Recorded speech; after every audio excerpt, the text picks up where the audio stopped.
දෙවන ලෝක යුද්ධෙදි 1942දී ලංකාව ජපානයේ යටත් විජිතයක් බවට පත්වීමේ ඉහළ සම්භාවිතාවක් තියෙන සිදුවීමක් සිදු වුණා. පර්ල් වරායට 1941 බෝම්බ දාපු නැව් ටිකම ඒ නැව් බලෑනියම ඒ ගුවන් යානා සෙට් එකම ඒ කපිතාන්වරු ඒ අඩ්මිරාල්වරු යටතේම ලංකාවට ආවා 42 අප්‍රේල් 5 වෙනිදා තවත් අවාසනාවන්ත පාස්කු ඉරිදාවක් දවසක. ඉතින් එතනදී නැව් 35කුත් ගුවන් යානා 300කුත් එයාක්‍රාෆ්ට් කැරියර්ස් 5ක් ඒගොල්ලන් ගාව තිබ්බ හොඳම එයාක්‍රාෆ්ට් කැරියර්ස් 5ක් පර්ල් වරායට බෝම්බ දාපු විදිහටම ලංකාවටත් ආවා. පර්ල් වරායට බෝම්බ දාපු නැව් බලෑනියම අඩ්මිරාල් වෙච්ච චුයිචි නගුමෝ ඒ වගේම පර්ල් වරායට බෝම්බ දාපු ගුවන් යානාවල කමාන්ඩර් වෙච්ච ෆුචිඩා කියන දෙන්නම මෙතනත් මේ වැඩේටම ලංකාවට එන්න පටන් ගන්නවා. ඉතින් මුලින්ම අපි බලන්න ඕනේ මේ ඇයි ලංකාවට ගහන්නේ කියන එක. මේ වෙලාවෙ වෙද්දී ජපාන්ු සිංගප්පූරුව යටත් කරගෙන ඉවරයි. ඒ නිසා ඒ පැත්තේ බ්‍රිතාන්‍යයන්ට තිබ්බු බලය අහිමි වෙලා ඉවරයි. ඒ නිසා ඒගොල්ලන්ට ජපානට දැන් අවශ්‍යතාවය තිබුණේ ඉන්දියන් සාගරයට ඇවිල්ලා ඉන්දියන් සාගරය යටත් කරගන්න. ඉතින් ලංකාව තමයි ඒ වෙලාවේ නාවික විධානය බවට පත් වෙලා තිබුණේ. මොකද සිංගප්පූරුව අහිමි වීම නිසා ප්‍රධාන නාවික විධානය බවට ලංකාව පත් වෙලා තිබුණා කොළඹ සහ ත්‍රිකුණාමලයේ වරායවල් දෙකේ තියෙන ඊටාම වැදගත්කම නිසා. ඉතින් මේක අත්පත් කර ගැනීම හරහා ඒගොල්ලන්ට පුළුවන්කම තිබුණා සර්ප්‍රයිස් ඇටැක් එකක් ලංකාවට කරන්න. ඒ හරහා මේ නාවික බලෑනිය අතුගාලා දාන අරමුණෙන් තමයි ඒගොල්ලෝ ආවේ. මොකද ඇමරිකාව තරම් ප්‍රබල නාවික බලෑනියක් බ්‍රිතාන්‍යයට තිබුණේ නැහැ. ඒ නිසා සර්ප්‍රයිස් ඇටැක් එක කරන්න පුළුවන් වුණා නම් බොහොම පහසුවෙන් බ්‍රිතාන්‍ය නාවික බලෑනිය විනාශ කිරීමේ හැකියාව ඒගොල්ලන්ට තිබුණා. ඉතින් සවුත් ඊස්ට් ඒෂියා කමාන්ඩ් එක කියන එක තමයි ලංකාවේ තිබුණේ. ඒකේ ප්‍රධාන කාර්යාලය එහෙම නැත්නම් හෙඩ්ක්වාටර්ස් එක තිබුණේ පේරාදෙණිය උද්භිද උද්‍යානයේ මවුන්ට් බැටන් සාමිවරයා යටතේ. අදටත් එතන පළකයක් තියෙනවා. ගිහිල්ලා බලන්න පුළුවන් ඒක තිබ්බ තැන. රයිට්. ඉතින් මේ ප්‍රහාරය වුන් ආවේ සර්ප්‍රයිස් ඇටැක් එකක් හැටියට තමයි. හැබැයි වාසනාවට එක්තරා ගුවන් යානා නියමුවෙක්ට පුළුවන් වුණා තමන්ගේ ගුවන් යානය පියාසර කරමින් ඉන්නකොට වටපිට බලමින් යනකොට එයාට පුළුවන් වුණා මේ නැව් ටික දුරතියාම දකින්න දවසකට විතර කලින් අප්‍රේල් 4 වෙනිදා. ඒ නිසා එයා ඒ පණිවිඩය ලංකාවට යවුවා. හැබැයි එයාගේ ගුවන් යානය පහර දීලා බිඳ හෙළුවා. බිඳ හෙලලා එයාව අල්ලගත්තා. අල්ලගෙන එයාව prisoner of war කෙනෙක්. එහෙම නැත්නම් යුද සිරකරුවෙක් හැටියට ජපානයට අරගෙනත් යනවා. හැබැයි මෙයා දුන්න පණිවිඩය නිසා පුළුවන් වෙනවා ලංකාව ඉන්න බ්‍රිතාන්‍ය බලෑනිවලට තමන්ගේ වැඩ කටයුතු ටික ලෑස්ති කරගන්න පහුවෙන්ද පාන්දර එන්න තිබ්බ ඇටැක් එක වෙනුවෙන්.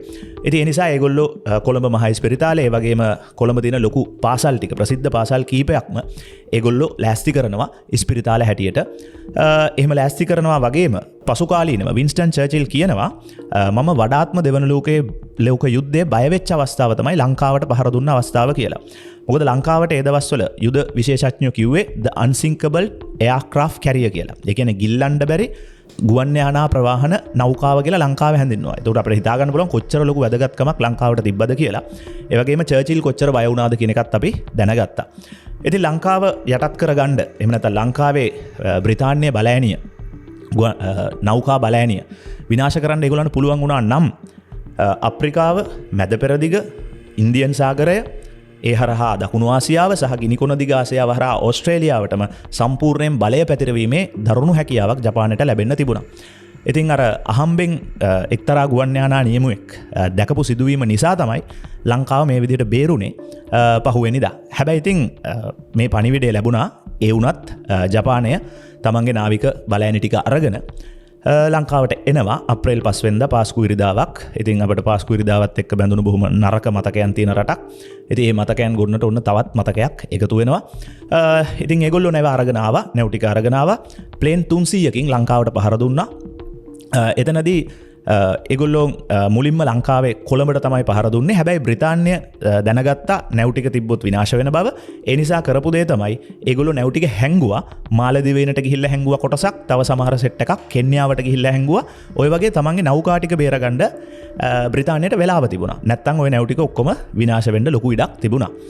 ඉතින් අර ගුවන් නියම වගේ දක්ෂතාවය නිසා වාසනාවට අපට පුළුවන් වෙනවා ලංකාව ලෑස්ති කරන්න මේ සර්ප්‍රයිස් ඇටැක් එක සඳහා විශේෂයෙන් කොළඹ නගරේ. ඉතින් කොළඹ නගරේ හිටපු මිනිස්සුන්ට ඈත පළාත් වලට යන්න කියලා කියනවා අත්‍යවශ්‍ය කටයුතු වලට ඉන්න අයට ඇරෙන්න බ්‍රිතාන්‍ය හමුදාවෙන් දැනුම් දෙනවා. ඒ වගේම ලංකාවේ ඉස්කෝල කොළඹ රොයල් එක, ඒ වගේම කොළඹ ආනන්දේ, කොළඹ සෙන් ජෝසප් එක කොළඹ සෙන් තෝමස් එක වගේ ස්කෝල ගොඩක් වෙලාවට වහලා දානවා. වහලා ඒවැ ඉන්න ළමයි ගොඩක් වෙනත් තැන්වලට අරගෙන යනවා. උදාහරණයකට සෙන් තෝමස් එක අරගෙන යනවා බණ්ඩාරවෙලට එහෙම. ඉතින් අද බණ්ඩාරවෙල සෙන් තෝමස් එක අපි දන්න ඉස්කෝලයක්. ඒ ඉස්කෝලෙත් ඒ කොටසක් හැටියට ඉතුරු වෙච්ච ඉස්කෝලයක්.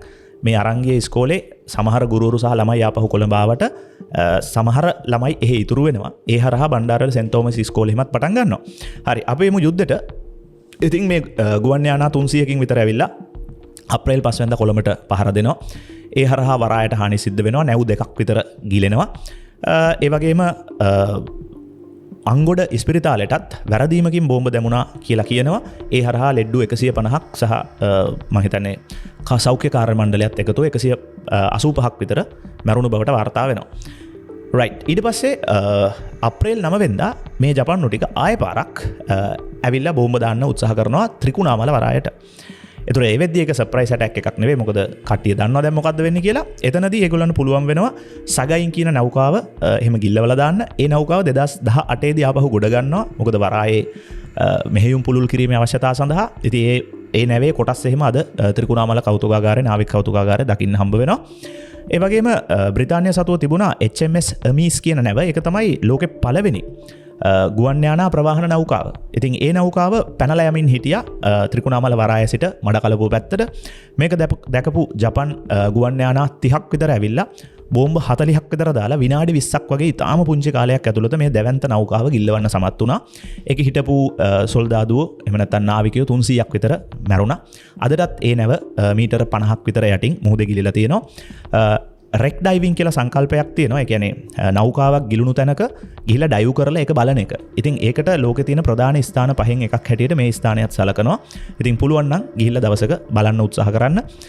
ඉතින් ওই විදිහට මේ යුද්ධය මෙතනින් අවසන් වෙනවා. මොකද ජපානයේ තේරුම් ගන්නවා අපිට කරන්න වෙච්ච සර්ප්‍රයිස් ඇටැක් එක කරන්න වෙන්නේ නැහැ. ආව නැව්වලට ගහන්න නැව් නෑ. ඉතින් ඒගොල්ලෝ ආපහු හැරිලා යනවා. ඒ වගේම තව සති 6කට විතර පස්සේ ජූනි මාසෙදී ජපාන් උන්ට සිද්ධ වෙනවා මිඩ්වේ සටනට යන්න. එක පැසිෆික් සාගරයේ සිද්ධ වෙච්ච දෙවන ලෝක යුද්ධයේ තීරණාත්මකම සටන ජපානය අදාළ කරගත්තොත් ඇමරිකාවයි ජපානයයි අතර මහ මුහුද මැද්දේ මිඩ්වේ කියන ඇටොල් එක ගාවදී දැවැන්ත නාවික යුද්ධයක් සිද්ධ වෙනවා. ඒ හරහා ජපානයට තිබ්බ ප්‍රධාන එයාක්‍රාෆ්ට් කැරියර්ස් 4ක් විනාශ වෙනවා. ඉතින් ඒක හරියම ඩිසයිසිව් පොයින්ට් එකක් හැටියට හඳුන්වනවා දෙවන ලෝක යුද්ධ. මේකට ෆිල්ම් එකක් තියෙනවා. හරියම රසවත් ෆිල්ම් එකක් බලන්න. ඒ හරහා ජපානය පැසිෆික් සාගර සටනින් පරදිනවා. ඉතින් තව මාස 3කට පස්සේ අපි දන්නවා හිරෝෂිමා නාගසාකි නගරවලට බෝම්බ දානවා. එතනින් පස්සේ දෙවන ලෝක යුද්ධය අවසන් වෙනවා. ඉතින් ඒ සටන වැරදිලා හරි මිඩ්වේ සටන දිනුවා නම් what if සිනාරියෝ එකක් ක්‍රියේට් කරොත් එහෙම බොහෝ වෙලාවට යුද්ධය අද පවතින තත්ත්වයෙන් නැතුව සෑහෙන්න වෙනස් තත්ත්වයකට ගිහිල්ලා ලංකාව පැත්තට ආපහු ජපන්නු ඇවිල්ලා ලංකාව සමහර විට එහෙ යටත් විජිතයක් වෙන්න ඉඩ තිබුණා. ඒ වගේම අපේ පණිවිඩය මේ නැව් එන බවට පණිවිඩය දුන්න ගුවන් යානා පයිලට් නැත්නම් ඒ පුද්ගලයා අවසානයේ ප්‍රිසනර් ඔෆ් වෝර් කෙනෙක් හැටියට අරගෙන ගියාට එයා යුද්ධයෙන් පස්සේ නිදහස් වෙනවා. ඊට පස්සේ එයා ආපහු තමන්ගේ මවුරට බලාව යනවා. එතනදී වින්ස්ටන් චර්චිල් ඇවිල්ලා එයාට කියනවා සේවියර් ඔෆ් ද සිලෝන් කියලා. ඒට විශේෂ පදක්කමක් පවා පිරිනවනවා. මොකද ලංකාව බේරගන්න බැරි වුණා නම් තෙල් එහෙම ප්‍රවාහණයට ලොකු බාධාවක් පැමිණෙනවා. ඉතින් එයාට ලොකු ගෞරවයක් ඒ නිසා යන්න ඕනේ. එක මිනිස්සෙක් තමයි ඇත්තටම බැලුවහම ලංකාව බේරගත්තා කියලා අපිට කියන්න පුළුවන් වෙන්නේ. ඒ වගේම ලංකාවේ දේශපාලනයේ අපිට නිතර ඇහෙන ත්‍රිකුණාමලයේ තෙල් ටැංකිය 101 තියෙනවානේ. හරි. මේ 101කින් දැනට ඉතුරු වෙලා තියෙන්නේ 99යිනේ. ඕකෙන් පාවිච්චි වෙන්නේ 14ක් විතර. ඉතින් ඒ කමිකසේ ඇටැක් එකක්. එහෙම නැත්නම් ගුවන් යානාවක් ඇවිල්ලා සියදිවි නසා ගන්න ප්‍රහාරයක් මේ එක තෙල් ටැංකියකට එල්ල කරා කියලා කියනවා. ඒකෙන් තෙල් ටැංකි 91 කියන ටැංකිය විනාශ වෙලා දවස් 7ක් විතර ගිනිගත්ත බවට කතාවක් තියෙනවා. ඒ වගේම තවත් එක ටැංකියක් බෝම්බයක් වැදිලා විනාශ වෙලා තියෙනවා. ඒ නිසා තමයි තෙල් ටැංකි 99ක කතාව අපිට මේ දවස්වල නිතර අහන්න ලැබෙන්නේ. 101ක් තිබිලා දෙකක් විනාශ වෙලා තියෙන නිසා. ඉතින් කමිකසේ ඇටැක් එකක් ලංකාවට එල්ල වෙච්ච පළමු සහ එකම අවස්ථාව හැටියට ඒක හඳුන්වන්න පුළුවන්. ඉතින් ඕක තමයි මේ අලංකාර කතාව. ඒ වගේම ඔයගොල්ලන්ගෙන් ඉල්ලීමක් තියෙනවා කරන්න. ඒ තමයි ඔයා දන්න ඔයාගේ ආච්චි සීයා තාත්තා කවුරු හරි නැත්නම් කියපු කතාවක් තියෙනවා නම් මේ දෙවන ලෝක යුද්ධයට සම්බන්ධව අන්න ඒකත් පල්ලෙහින් කමෙන්ට් කරන්න. මොකද යට ගිය අතීතයක් අපිට ලොකුවට එදිනදා ජීවිතේ අහන්න නොලැබෙන අතීතයක්. ඉතින් ඒක පොඩ්ඩක් හාරා උස්සා ගත්තොත් හොඳයි කියලා මම හිතනවා. ජය වේවා.